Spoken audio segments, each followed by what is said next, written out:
kita akan punya mobil buatan Indonesia dalam 3 tahun yang akan datang.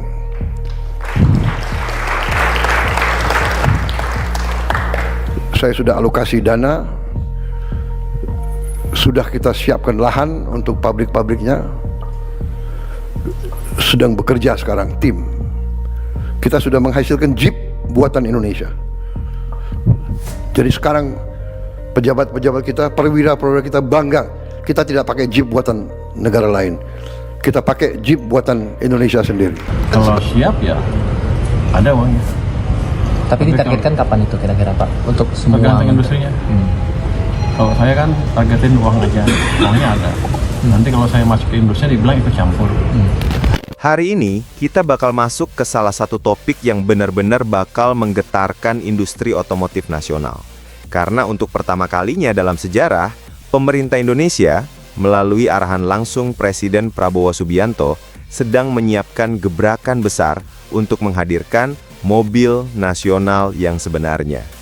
Bukan sekadar branding ulang, bukan tambal sulam dari proyek lama, tapi mobil yang memang dibuat, dirancang, dan diproduksi di dalam negeri. Dan yang lebih menarik lagi, Presiden menegaskan bahwa mobil nasional ini harus mobil listrik. Bukan pilihan, bukan opsi, tapi kewajiban. Kenapa? Karena pemerintah memutuskan bahwa Indonesia wajib punya mobil nasional. Dan mobil itu wajib berbasis EV. Pertanyaannya, berapa kira-kira harganya?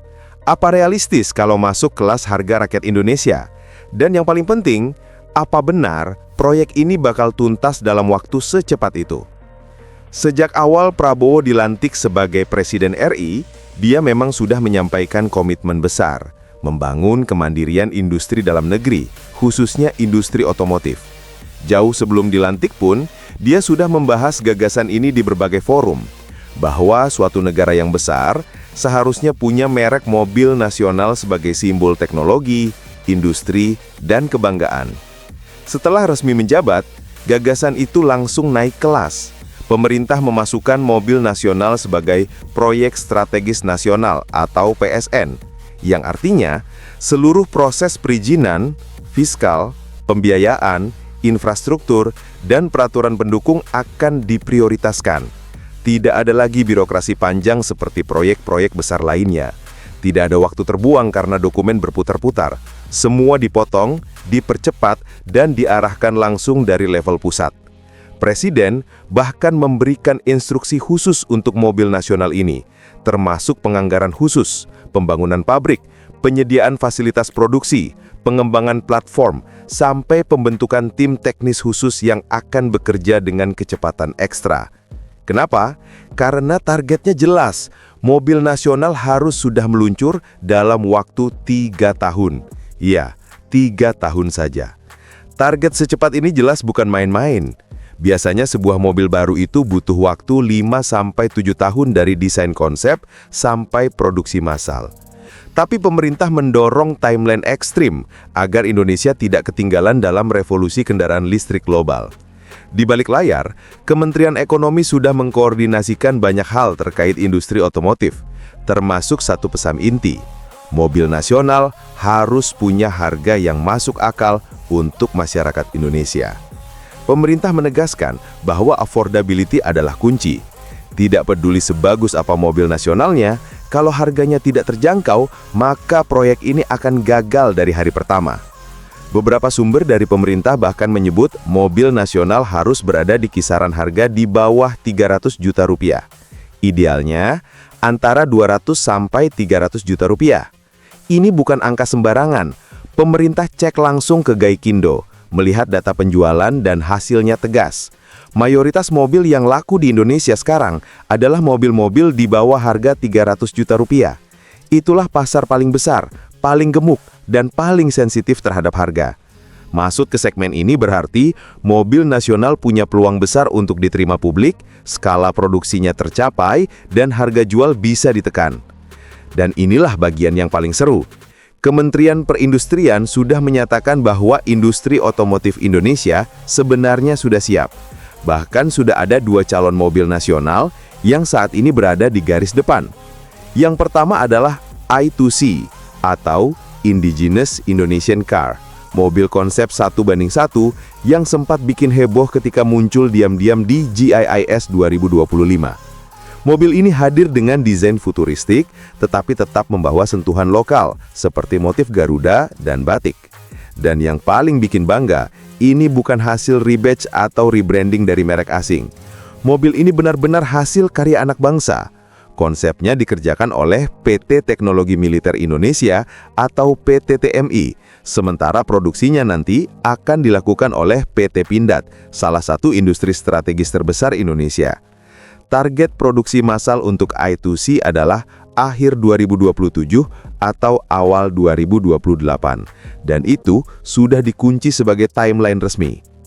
Pindad juga sudah menyiapkan lahan industri raksasa di Subang dengan target kapasitas produksi 500.000 unit per tahun.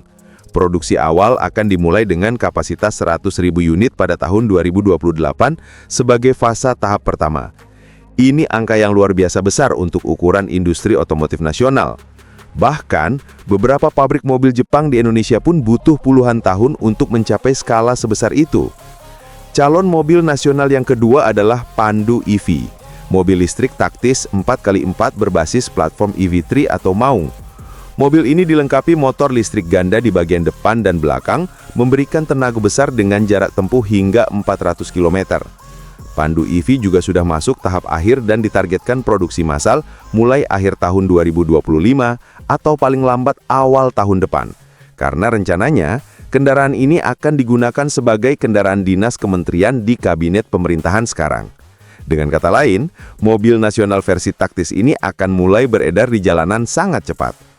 Hebatnya, proyek mobil nasional ternyata juga menarik perhatian pemain global. Hyundai, salah satu produsen mobil terbesar Korea Selatan, secara resmi mengajukan proposal untuk ikut dalam proyek mobil nasional Indonesia. Mereka mengusulkan mobil listrik 7 penumpang mirip Stargazer EV atau Cartoon X untuk menjadi bagian dari pengembangan Mopnas. Ini menunjukkan bahwa pasar Indonesia benar-benar mulai dipandang sebagai pasar kunci EV di Asia Tenggara. Dan kehadiran Hyundai menambah tekanan bagi para pemain lokal agar bisa bersaing. Tapi tunggu sebentar, kompetisi yang akan dihadapi mobil nasional ini jelas tidak akan ringan. Tahun 2026, pasar otomotif Indonesia akan kedatangan gelombang kedua produsen mobil Cina. Kita mungkin sekarang hanya mengenal BYD karena mereka sedang booming. Tapi faktanya, BYD itu sebenarnya cuma kelas menengah. Di atasnya ada banyak merek premium Cina yang kualitasnya bahkan mengalahkan mobil-mobil Jepang dan Eropa.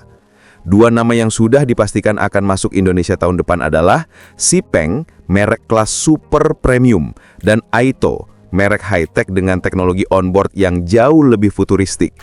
Ditambah lagi, saat ini di Cina sedang terjadi perang harga besar-besaran.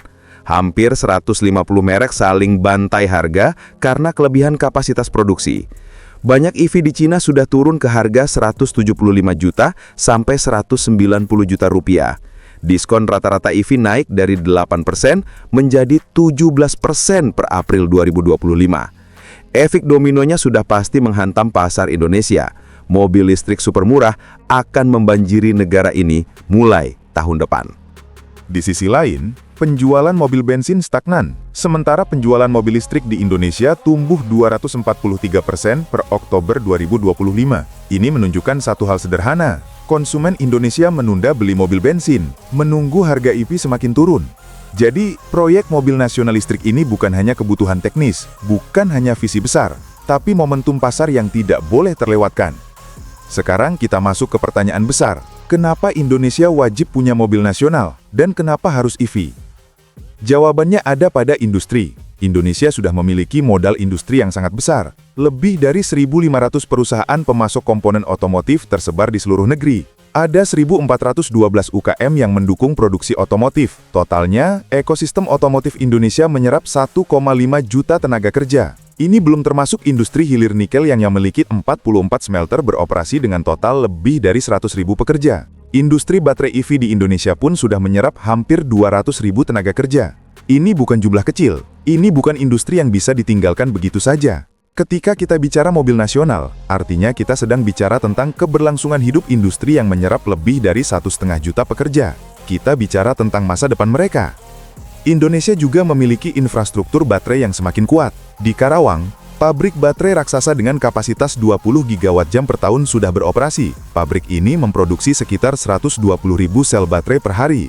Cukup untuk memasok lebih dari 150 mobil listrik setiap hari. Selain itu, proyek baterai CATL di Indonesia akan mulai beroperasi tahun 2026 dengan kapasitas awal 7,5 gigawatt jam dan menyerap sekitar 8.000 pekerja langsung, dan itu belum mencakup rantai industri lainnya, seperti industri katoda, prekursor, nikel sulfat, dan lainnya yang melibatkan puluhan ribu pekerja tambahan. Ada alasan ekonomi besar juga di balik keputusan pemerintah memaksa mobil nasional berbasis EV.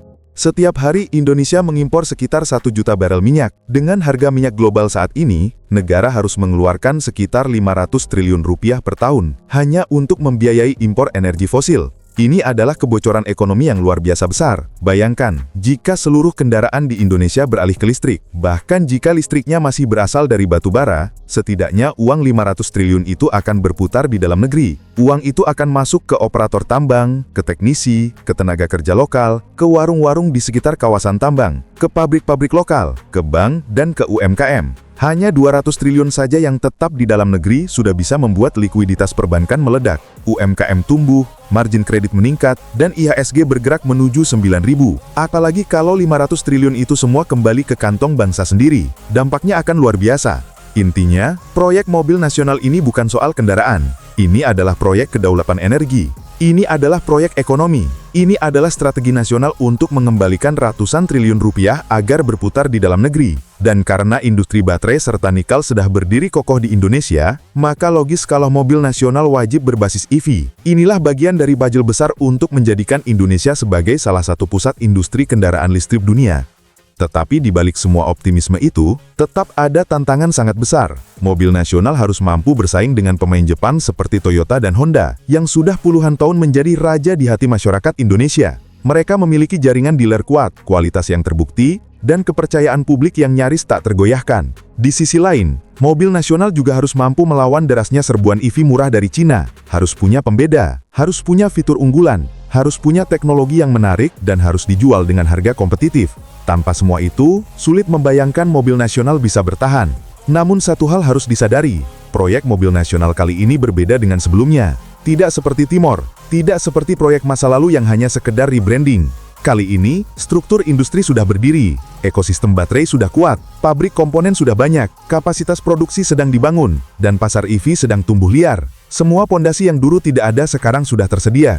Akhirnya, pertanyaan besar yang tersisa adalah, akankah mobil nasional ini menjadi simbol baru kebangkitan industri otomotif Indonesia? Atau justru menjadi proyek besar yang tenggelam oleh tekanan pasar global? Kalian di rumah tentu punya pendapat masing-masing. Apakah kalian setuju Indonesia wajib punya mobil nasional berbasis listrik? Apakah kalian rela kalau 500 triliun rupiah terus-terusan terbang ke luar negeri hanya untuk impor minyak? Atau lebih baik, uang itu kembali ke kantong bangsa kita sendiri? Silahkan tulis pendapat kalian di kolom komentar. Terima kasih sudah menonton video ini. Semoga informasi hari ini bermanfaat. Sampai jumpa di video berikutnya.